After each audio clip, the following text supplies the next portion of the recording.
Hi, this is Dr. Go, and this video is about chord pulling basics.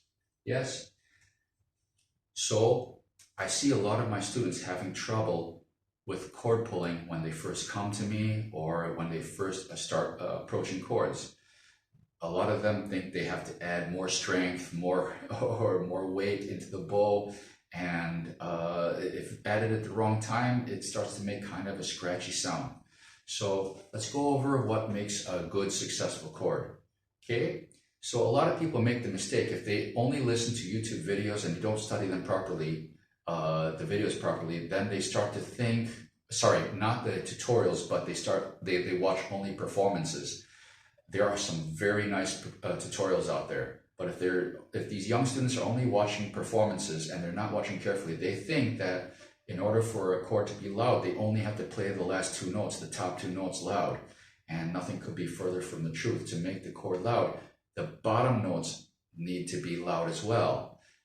And something that I learned along the way when I was a young student was that vibrato helps resonance. So a lot of people, I will see a lot of young students coming to me and you say an A major chord, okay? They will sit there and they will, with no vibrato on the bottom notes, and then vibrato at the top, and really put everything they have into the top two notes and wonder why it's not projecting as loud as some other players.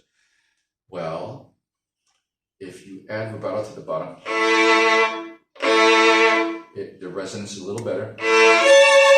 Okay, now what's the next step? How to make the whole chord louder without cracking. I've seen a lot of students coming to me, or even worse, and everything scratched.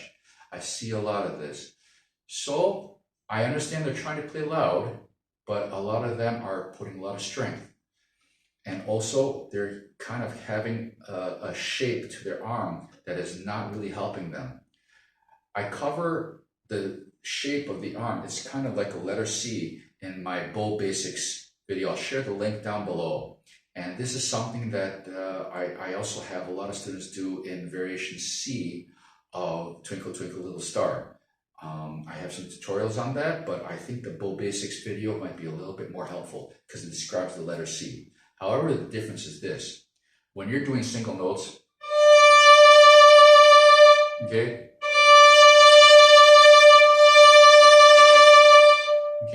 you don't add weight from this part of the middle, metal part of the frog to the end of the silver lining. You don't add weight right away. You're gently and gradually adding weight for a single note. As you move the contact point, okay?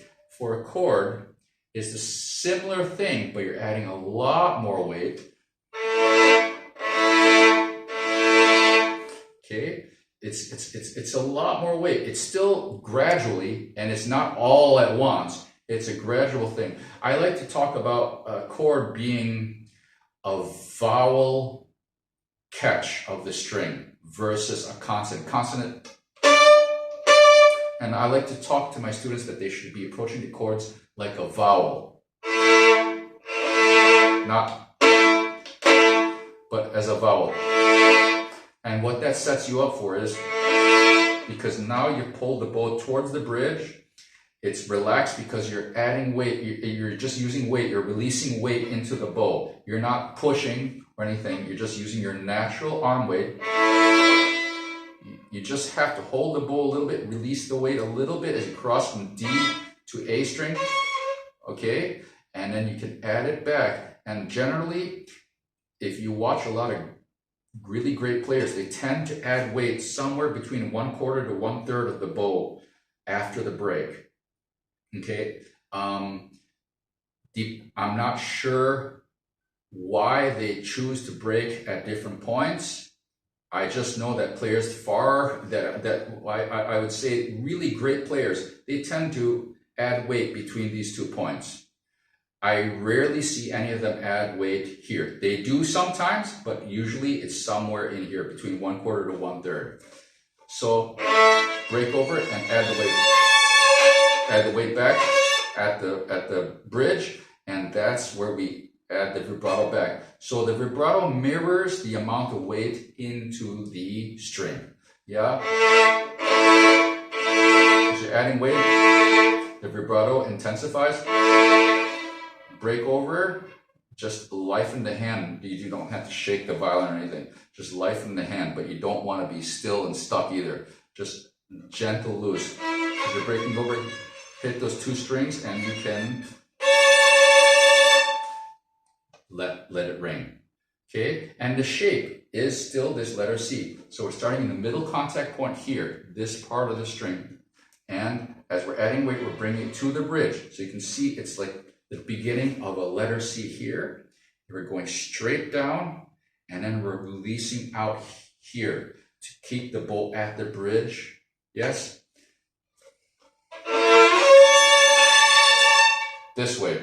Yeah, you don't want, and let the bow come down here. Yes? So you want chords doing this. So even the up bow, yes, you want to make sure that there's a lot of weight gradually coming into the bow in the middle contact point. As you're going towards the bridge, you release as you cross, and then once you're all the way over to the top strings, add that weight back in and release up for a beautiful sound. Now, if anything I'm saying here is contrary to what your teachers are telling you, please ignore me, listen to your teacher. However, for those of you on your own and just trying to improve your chords, I hope you found something useful in this video. And as always, I wish all of you a wonderful time exploring these beautiful instruments, the violin. Cheers.